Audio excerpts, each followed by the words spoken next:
Welcome to Our Curious Amalgam, the weekly podcast brought to you by the Antitrust Law Section of the American Bar Association. Our Curious Amalgam explores the fascinating and increasingly overlapping world of competition, consumer protection, data protection, and privacy law. Each week, we bring you leading global experts on the most compelling issues of the day. Enjoy the show. Hi, and welcome to Our Curious Amalgam, the podcast from the American Bar Association Antitrust Law Section. My name is John Roberti. And I'm Christina Ma. Today, we close out our three-part Our Curious Amalgam Fireside Series year-end review, bringing together OCA staff and commentary from the Antitrust Law Section committee members. If you like what you hear today, please do check out parts 1 and 2, where we discuss 2020 highlights and 2021 previews in merger control, economic analysis, international regulation, and privacy and consumer protection. I'm here with Sergei Zaslavsky, the producer of this series and frequent co-host on Our Curious Amalgam. Sergei, happy to have you back. Hi, Christina. Happy to be here. What are we doing today?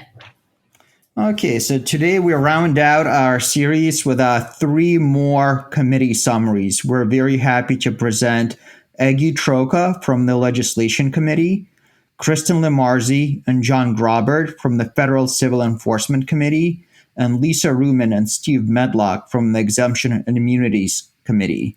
And helping us make sense of it all are 2 of our regular hosts. One of our regular hosts, Anora Wang, and a special alum appearance from a beloved host from last year, Ricardo Woolery. We are happy to have Ricardo back on this special occasion.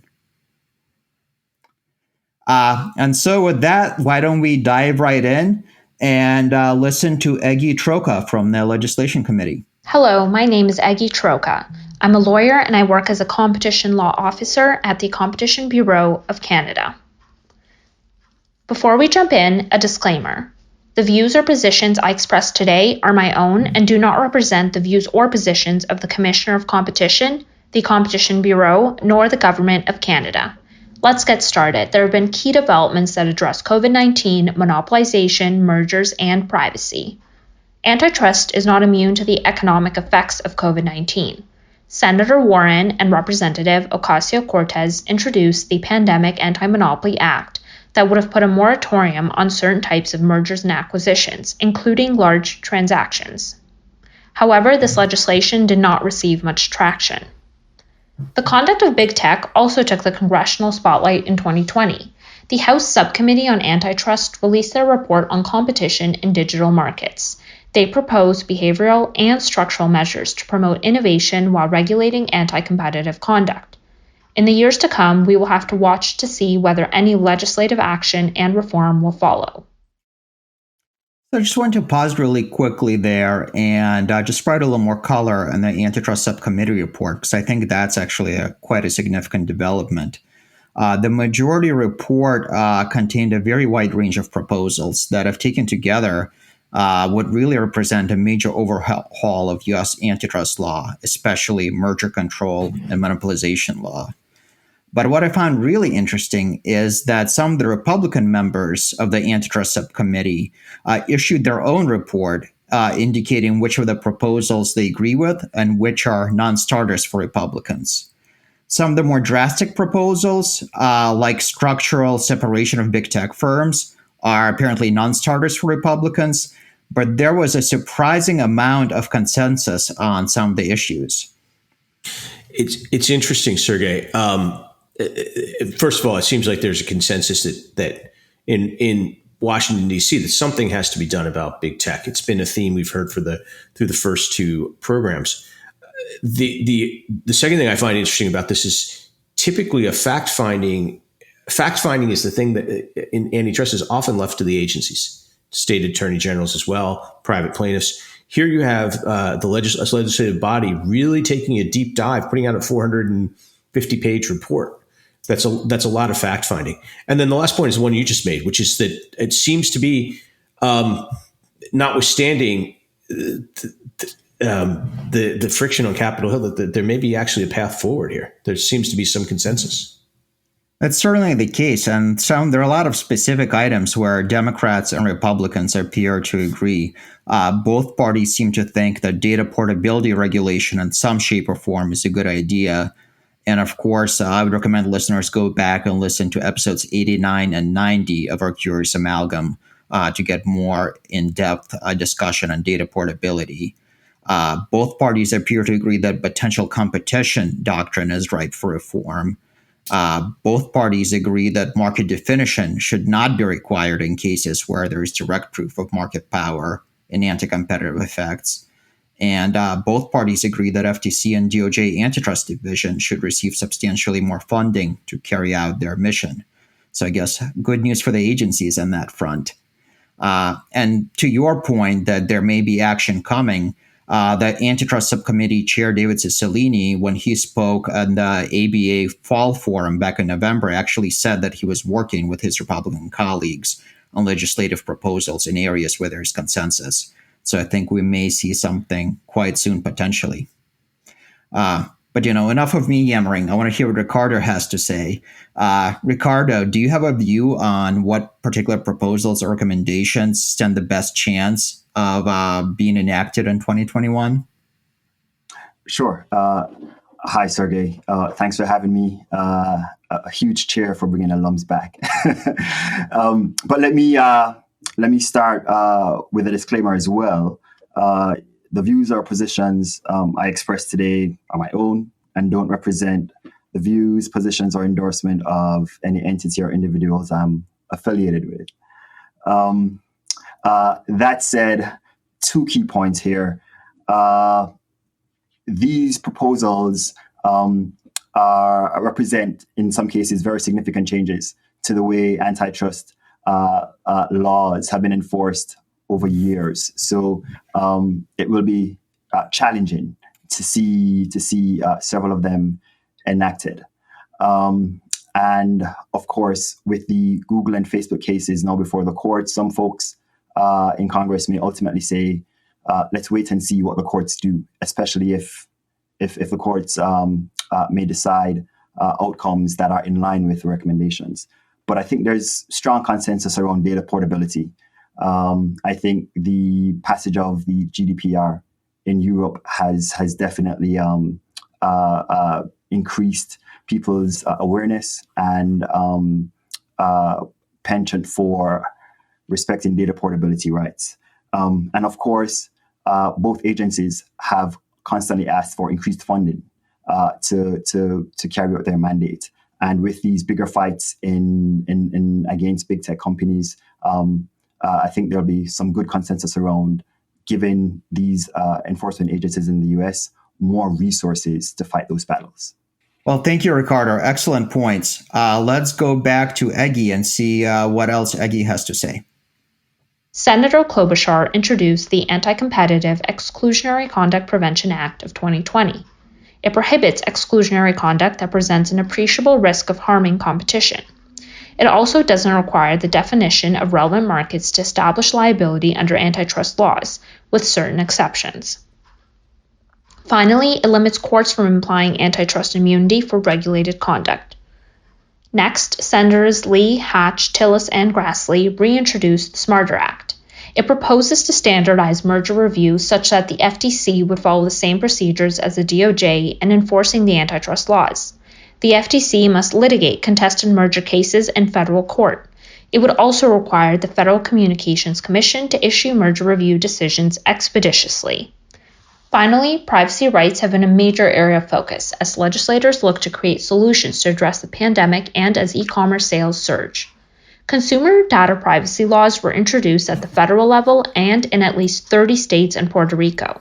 Senator Moran introduced the Federal Consumer Data Privacy and Security Act, which would give individuals the rights to access and control their personal data and require organizations to have strong data security protocols to prevent data breaches. At the state level, there were many developments. For instance, the California Privacy Rights and Enforcement Act of 2020 took effect. It grants consumers rights, including the right to know what personal information businesses are collecting, whether businesses are disclosing that information to third parties, opting out of the sale of their personal information, and requesting businesses to delete their personal information. In 2021, we will be watching to see whether antitrust laws will continue to develop as businesses and consumers face the pandemic and its effects on the economy, along with privacy issues. Ricardo, I want to turn back to you. We have international privacy laws. We have proposals for federal antitrust laws. We have, as we heard, a lot of states taking the lead on their own privacy laws. Do you think we will see a trend toward convergence and uniformity, or do you think we'll have fragmentation and inconsistent standards as we go forward? I think at this point, there's a much stronger risk of fragmentation and inconsistent standards, unfortunately. When you look at this year alone, in 2020, at least 30 states and Puerto Rico considered consumer data privacy legislation. And yes, the common thread among them is a focus on giving consumers more transparency around the collection, processing, and use of personal information. But many of these bills are address a patchwork of different industries in the U.S. economy, types of personal information, and sometimes inconsistent requirements of companies. So there's a significant risk of fragmentation and inconsistent standards. And even so, the scale of this fragmentation remains clear, though, because very few states have actually enacted several of the bills that were considered. So fragmentation and inconsistent standards, but in practice, how it will play out remains unclear. And so I'm wondering why you think we're going to continue to see this fragmentation. Because federal privacy legislation, something's been in the air for a while. It's been discussed a bunch. And it's something that could potentially impose some consistency and uniformity. Why haven't we seen that yet? What are the particular stumbling blocks or areas of disagreement that have prevented progress from being made? I think one of the key stumbling blocks is getting bipartisan agreement on a comprehensive federal data privacy law, because this would require finding consensus in Congress on things like the scope of consumer privacy rights and the obligations that should be imposed on businesses without significantly negatively impacting their productivity. These are all hotly debated issues. And in addition to that, determining which agency will enforce this new comprehensive law is also a point of contention. For example, should the Federal Trade Commission have more expanded powers to enforce this more comprehensive privacy law, or should a new agency be created? These are all issues that are hotly debated and are difficult to find consensus around. A lot of difficult questions, and we'll see if some sort of consensus begins to emerge in 2021. But for now, let's turn it over to Kristen Lemarzi and John Grobert from the Federal Civil Enforcement Committee. Hello, I'm Kristen Lemarzi from the Federal Civil Enforcement Committee, and I'm joined by John Grobert here to talk about highlights from civil antitrust enforcement this year and what to expect looking ahead to 2021. The federal antitrust agencies are ending this year with a bang, bringing two major monopolization cases against Google and Facebook. So let's start there. John? Thanks, Kristen. As everyone reading the newspaper knows, the antitrust enforcement community has been facing a tidal wave of criticism in dozens of books, articles, studies, and reports that argue that the agency's approach to merger and monopolization cases in recent years has contributed to excessive concentration in market power, income inequality, and other pressing social problems. And most recently, these issues culminated in the House Antitrust Subcommittee report this fall. Much of the focus of this discussion has been on the growth of high-tech and platform companies, Google, Facebook, Apple, Amazon, and sometimes others. So there's been great anticipation about what the U.S. federal agencies would do in light of all this pressure. And now we have at least a partial answer, Google from DOJ and Facebook from the FTC. I will briefly describe the Facebook case, and my views are my own and not the views of any of my colleagues or the client, as we are involved in that litigation. And then Kristen will discuss Google. One question to consider as we move through this material is what these cases tell us about how, if at all, the agencies will be responding to all of this pressure about rethinking the goals and tools of antitrust enforcement. So first, Facebook. In December 2020, the FTC filed its complaint in federal district court in D.C., not its administrative tribunal. A group of 46 state attorneys general also filed an antitrust complaint against Facebook on the same day in the same court, addressing similar issues. The FTC complaint charges violations of Section 2 of the Sherman Act by Facebook relating to the FTC's alleged market for personal social networking services. The general categories of allegedly unlawful activity are the acquisitions of Instagram and WhatsApp, which had been separately reviewed and cleared by the agency 6 and 8 years before, respectively, and a set of terms for access by third-party developers to Facebook's platform that the agency alleges were exclusionary. The FTC complaint asks for a permanent injunction, potentially including divestiture or reconstruction of assets, including Instagram and WhatsApp, and injunctions against the allegedly exclusionary terms imposed for access to the platform. Kristen, what can you tell us about the DOJ Google case? DOJ and about 11 states sued Google this fall as well for monopolizing the markets for internet search and search advertising. The DOJ complaint expressly invokes the DC Circuit's Microsoft decision, and it seems designed to track that precedent pretty closely.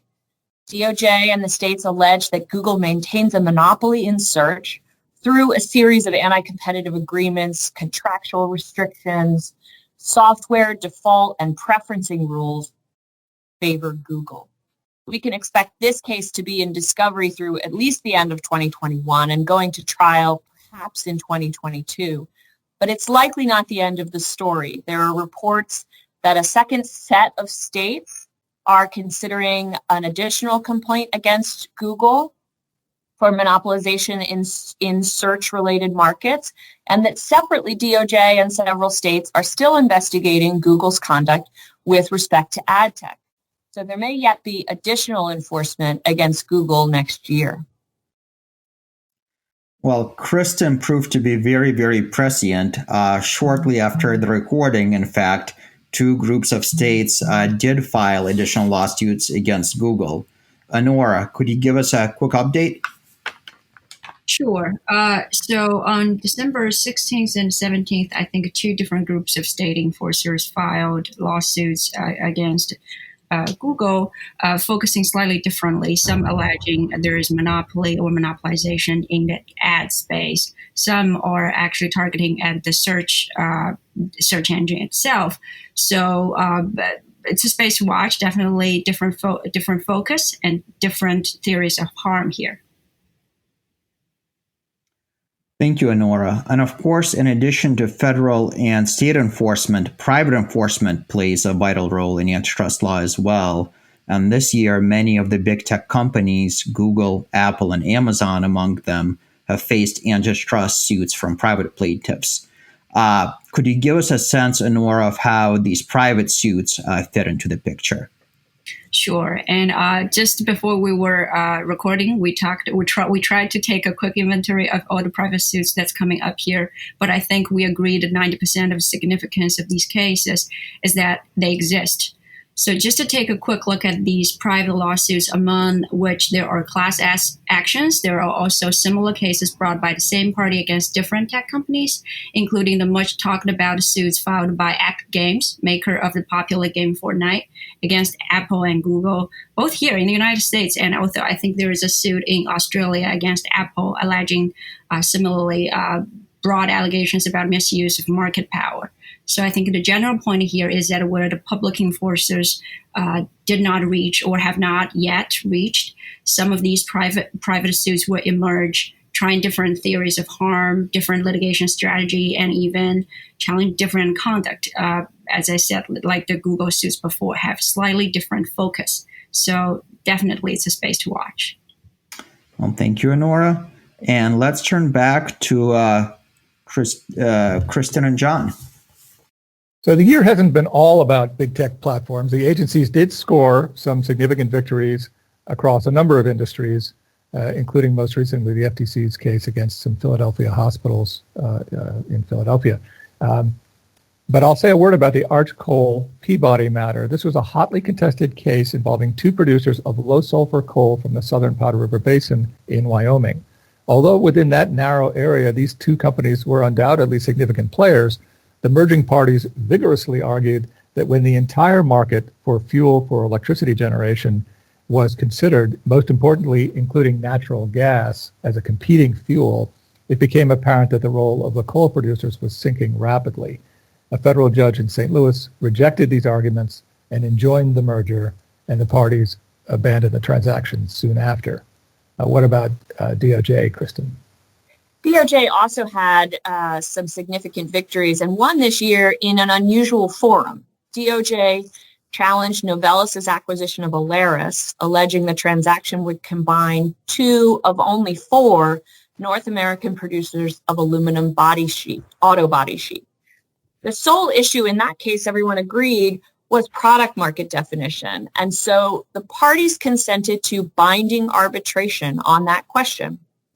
Ultimately, the arbitrator agreed with DOJ, and that resolved the case. Since then, DOJ has issued guidelines on when binding arbitration might be appropriate to resolve merger challenges.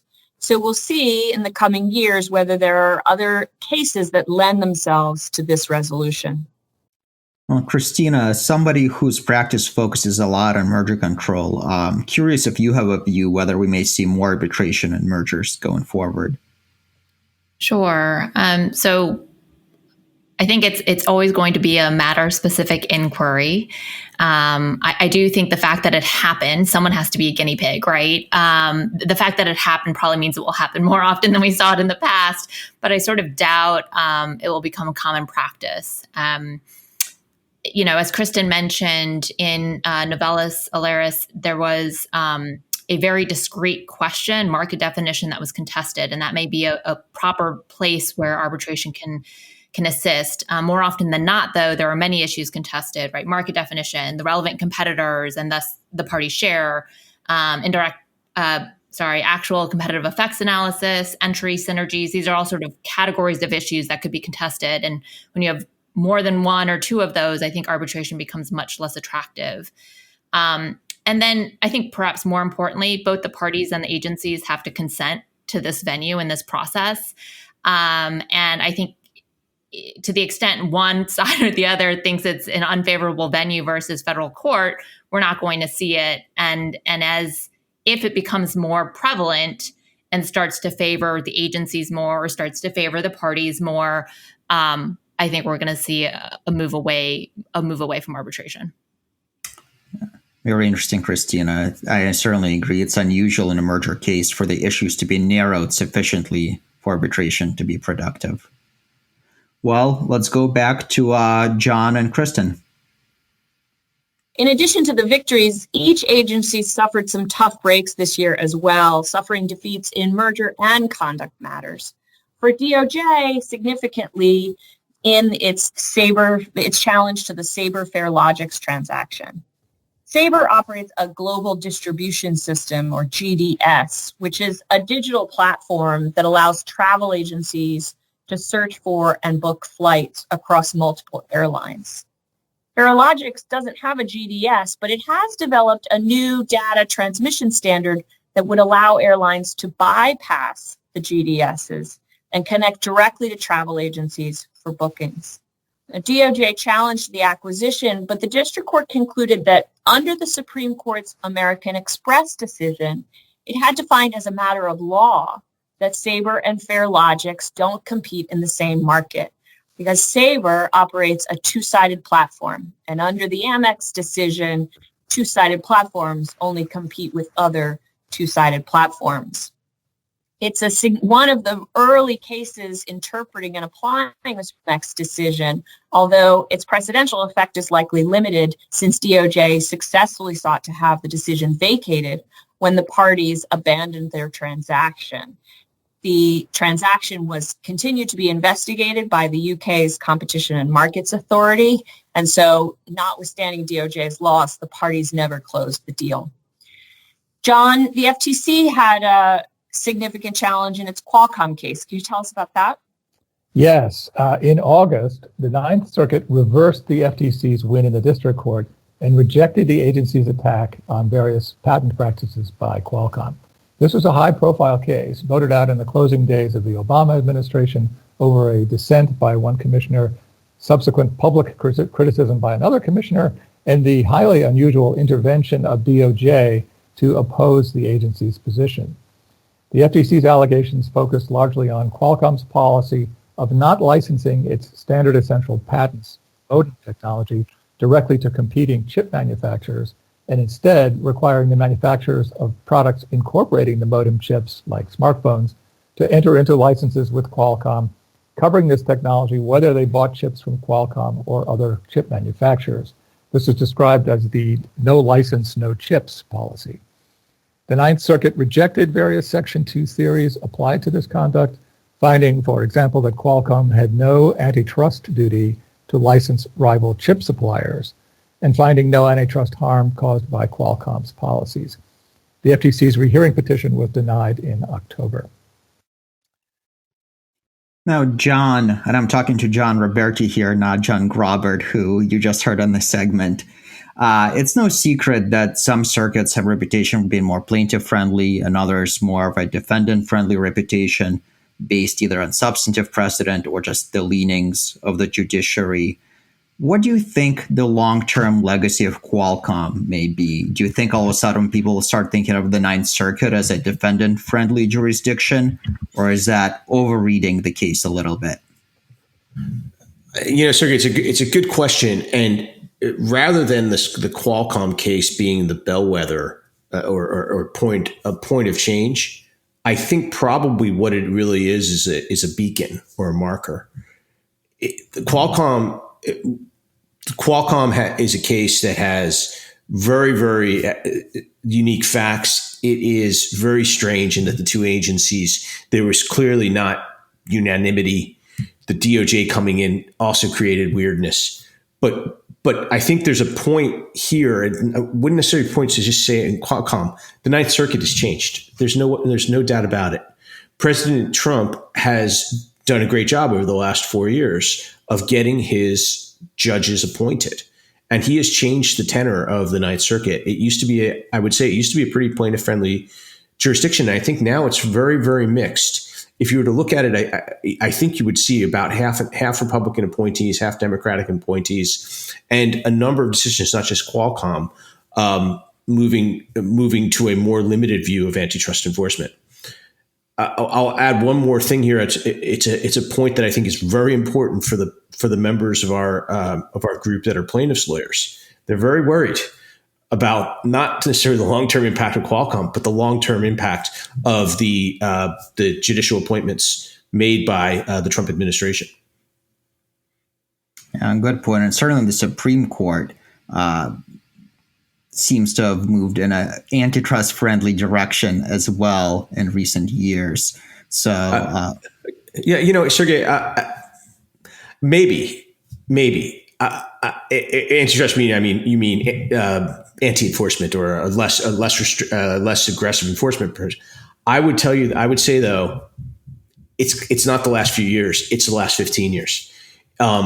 Justice Breyer, who is I think considered part of the liberal wing of the court, actually is pretty conservative on antitrust issues.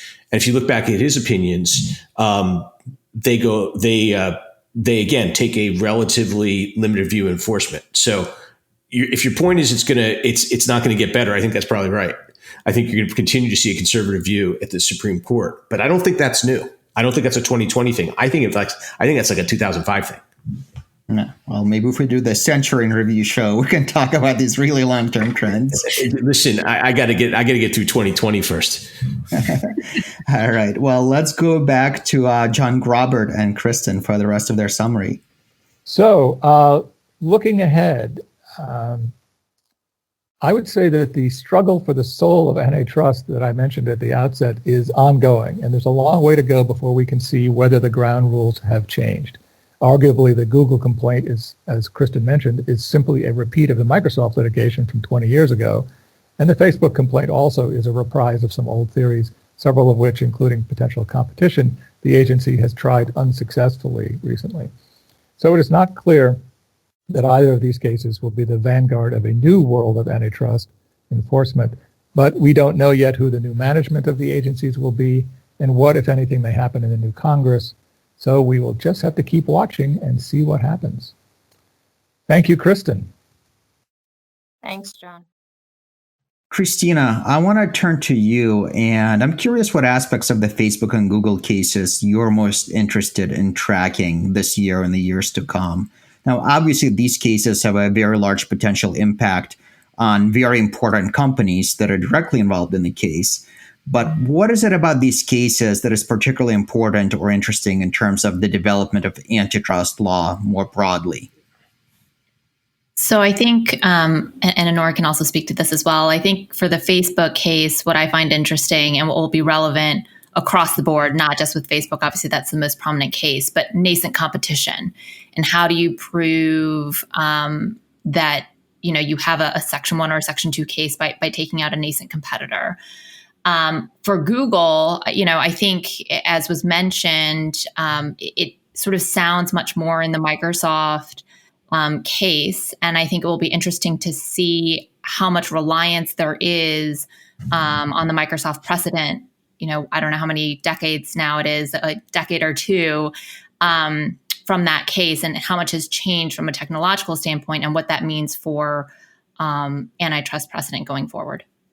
Christina, it's a great point, but I want to be risk of being contrarian here. I wonder how much these cases are going to really have on impact they're going to have on an antitrust doctrine. And I say that because we talked about the Microsoft cases almost 20 years ago, and immediately following the Microsoft case, there was really a very strong swing away from unilateral conduct cases, and really. That's often pointed to as kind of like the last big unilateral conduct monopolization case we've seen. So will this be a swing back? Is this again a beacon towards the courts are going to be more open to monopolization cases, or is this a one-off blip? I think it's very hard to tell, but based on the Microsoft precedent, I think it's interesting cases. It's just very hard to predict what the long-term effect will be. Yeah, I think also just what public sentiment will be whenever these cases are decided, 3 to 5 years from now. If the sentiment is where it is today, it may have a more lasting impact. But if we've sort of all moved off of Google and onto some new search engine, there's no question there's going to be some sort of backlash to that. I just want to add a point that's probably a more specific interest on the doctrine just on my end. Just compare the Facebook complaints filed by the federal and the states enforcers. It seems like they're relying on different statutes. And the general comment that we get, not just from myself, but from many observers, is that it seems like the FTC is taking the view that if you're using Section 2 of the Sherman Act, to enforce against merger and acquisition, which should usually be in the Section 7 Clayton Act space, the burden could be lighter. But that's a view subject to controversy and debate. I'm just very interested in how the courts are going to react to that. Yeah, I agree with Anora. That's definitely a big area that I'm watching. There's a lot of talk about how difficult it is to establish a potential competition case under Section 7. And it seems that FTC's idea here is to try to avoid those burdens under Section 7 by proceeding solely under Section 2. It'll be interesting to see whether that will be a viable strategy or not. Well, we've talked about how active the government has been in bringing cases. But of course, there are also limits on government enforcement, which are exemptions and immunities to antitrust liability. So with that, we will turn to Lisa and Steve from the Exemption and Immunities Committee to provide their update. I'm Lisa Ruman with McDermott, Will & Emery with an update regarding state action immunity. In August, a divided 11th Circuit ruled a Georgia Board of Dentistry is not entitled to state action immunity and must face an antitrust lawsuit lodged by Smile Direct Club. Smile Direct Club is a direct-to-consumer service that offers orthodontic treatments to customers at a steep discount. Rather than providing in-person treatment from orthodontists, patients go to a location where a technician takes a digital scan of the patient's teeth. The scans are then sent to a lab to devise a treatment plan, and the patient receives treatments in the mail. In January 2018, the Georgia Board of Dentistry amended a rule regarding the duties of dental assistants to require a licensed dentist directly supervise digital scans for orthodontic alignment trays, meaning a licensed dentist must be physically present during the treatment. The practical effect of the amendment would have prohibited Smile Direct Club's business model. Thereafter, Smile Direct Club filed a complaint alleging the board's actions violated antitrust law. The board moved to dismiss on the basis of state action immunity. A district court denied the motion to dismiss, and the board appealed. The 11th Circuit affirmed, ruling the board was not entitled to state action immunity. Since 9 of the 11 members are practicing dentists, the 11th Circuit found the board must satisfy the Supreme Court's two-part test for private actors. This requires the challenge conduct be undertaken pursuant to a clearly articulated and affirmatively expressed state policy to displace competition with regulation, and that the challenge conduct is actively supervised by the state. Although the Georgia governor could approve, remand, modify, or reverse the board's proposed rules or amendments, this power was insufficient to satisfy the active supervision prong. The Georgia governor did not comment on the merits or substance of the review, and thus merely engaged in a procedural review of the amendment rather than a substantive one. The 11th Circuit reasoned this was the exact sort of potential supervision without actual supervision that the Supreme Court has repeatedly held is insufficient to satisfy this requirement. In an interesting twist, 2 members of the panel wrote separately to address the 11th Circuit's ability to hear the case in the first instance. In a concurring opinion, one judge argued 11th Circuit precedent is wrong to permit an interlocutory appeal of the denial of state action immunity because state action immunity is like a defense to a cause of action rather than an entitlement to avoid suit completely. He also argued that even if immediate review was available to the state, it should not be available to private parties because they do not face the same state sovereignty concerns. In a dissenting opinion, another judge argued that the panel lacked jurisdiction to hear the appeal because the lower court's denial of a motion to dismiss was not a declaration that the state board was not entitled to immunity. Rather, the lower court declared it couldn't decide the issue at the early stages of litigation and reserved the question for summary judgment. On December 8th, the 11th Circuit vacated the panel's opinion and agreed to rehear the case en banc. It remains to be seen how the full court will handle these key issues. And let's listen to Steve's update. The top exemptions and immunities development that we are watching in 2021 is the 11th Circuit's pending decision in Oscar Insurance Company of Florida versus Blue Cross Blue Shield of Florida, which I'll call Florida Blue. In the Oscar case, Oscar alleged that Florida Blue entered into exclusive dealing arrangements with insurance brokers in order to exclude Oscar from selling health insurance in Florida and thereby monopolize the Florida market for health insurance plans sold over the Affordable Care Act exchanges in that state. At the motion to dismiss stage, Florida Blue argued that those claims were barred by the McCarran-Ferguson Act. The McCarran-Ferguson Act exempts insurance companies from antitrust liability under three circumstances. First, the challenged activity must be part of the business of insurance. Second, the challenged activity must be regulated by state law. And third, the challenged activity must not constitute a boycott, coercion, or intimidation. At the motion to dismiss stage, the district court agreed that the McCarran-Ferguson Act applied and dismissed the action, finding that all 3 of those requirements were met. Oscar appealed, and on appeal to the 11th Circuit, it argued that entering into agreements with insurance brokers is really ancillary to the business of insurance because it doesn't directly involve spreading or transferring risk, which is the core element of an insurance business.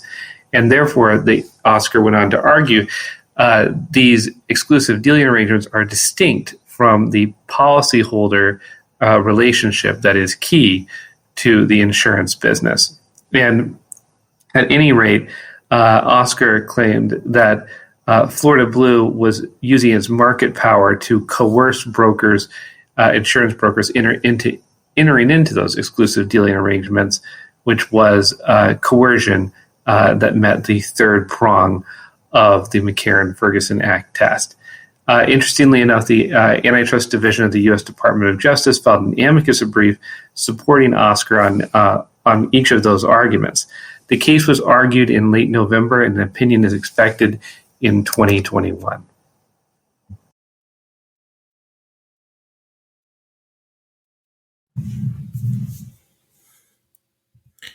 Now understand that there are actually some important recent developments on the McCarran-Ferguson Act. John, do you want to talk about those? Yeah, absolutely. So on December the 22nd, the Senate unanimously passed a bill that would repeal McCarran-Ferguson exemption coverage for health insurers. The McCarran-Ferguson Act has been under attack, probably going back 40 years. And the section has taken a sort of a nuanced view to its approach, which is reflected in the statute that the Senate passed. As we're recording today, the bill has not been signed by the president, so there is some possibility that it ultimately will not become law.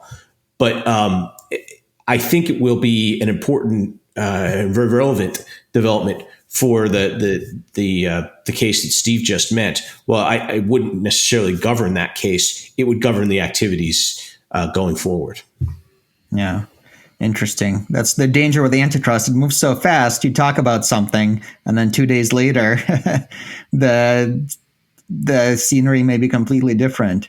Now, this has been a pretty high-tech themed episode, so I think the listener may wonder why we're talking about insurance at the end here. But there is an interesting connection that I wanted to highlight. There's a lot of discussion out there on whether and how to regulate emerging technologies such as cryptocurrency, fintech, automated vehicles, not to mention digital platforms we've been discussing so much. And anytime you have sector-specific regulation, you have the potential for that regulation to supplement or preempt federal antitrust law. So it's an issue that applies to many traditional industries, from agriculture to insurance, but it's certainly an issue to watch for emerging technologies as well. So as we wrap up our year in review series here, just want to turn it over to the team for any final thoughts on what we've seen in 2020 and what we look forward to in 2021. Sergei, as we've done these 3 episodes, I think a few themes have emerged. We talked a little bit about this on the prior episode, but for many of us, the coronavirus has been a dominant story. I think for antitrust and consumer protection enforcement, it is as well.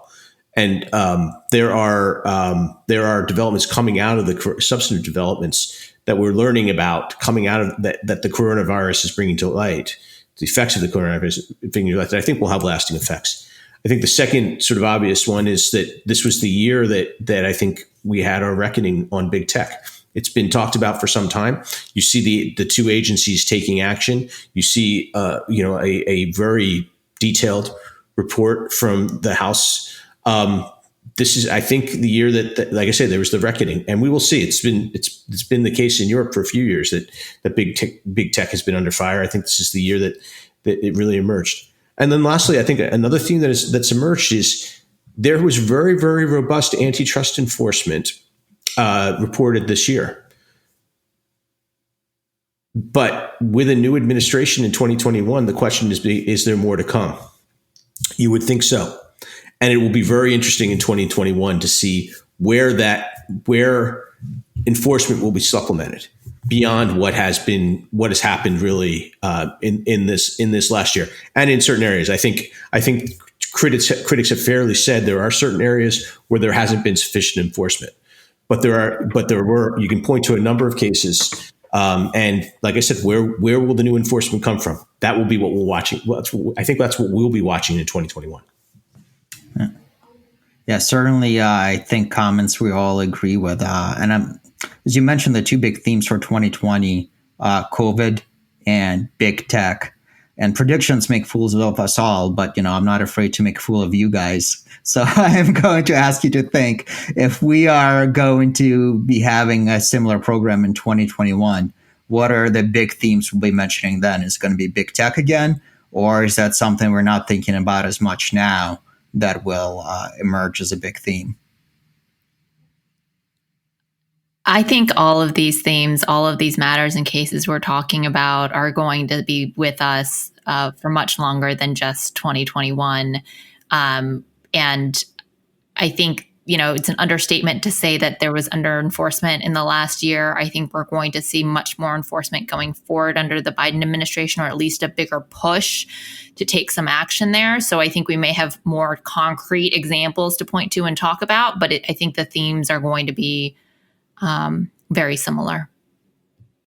I agree with Christina. I think the tech theme is going to continue. Remember, the trial date for the Google case is set for September 2023. Is that right? So definitely we can continue to talk about that in 2021 and also 2022.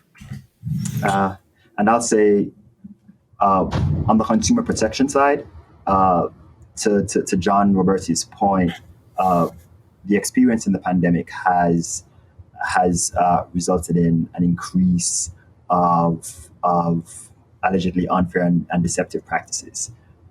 So it would not be unreasonable to expect that in 2021 you'll see continued, if not increased, focus on pushing back against activities that, from a consumer protection perspective, that have negatively impacted consumers during the course of the pandemic. So it would not surprise me to see consumer protection issues increase in 2021. Yeah. And I'll close it out with this. I agree with what's been said. Look, on coronavirus, sadly, I think it is going to be with us for much of 2021, and we'll see the same concerns that have been raised, particularly on the consumer protection side, but elsewhere as well.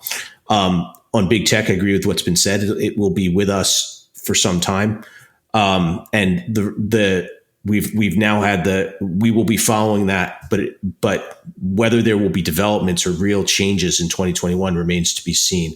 I think I agree that there will be more enforcement coming up in the next administration, but I think what's fun is there's a lot we don't know, and we don't know what we don't know. I predict on our next show in 2021 we will be talking about something that we had no idea was coming. That will be a new issue that emerges over the course of the year, whether it's through events that are foisted upon us or through, new blood in the administration coming up with new ideas or a new way of approaching things. I think we'll, Sergei, if you're not busy, we'll do the show again in 2021 and we'll see what's changed. And with that, thanks for joining us. This has been a great 3-part series. We will see you next time on Our Curious Amalgam. Thank you for listening to this week's episode of Our Curious Amalgam, a competition, consumer protection, data protection, and privacy law podcast. It is produced and shared around the globe by ABA's Antitrust Law Section.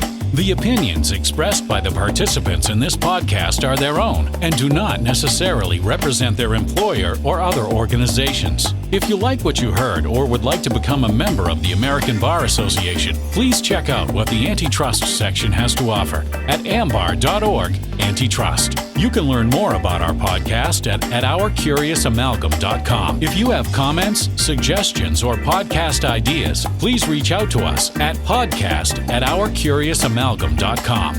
Until next time, thank you for listening.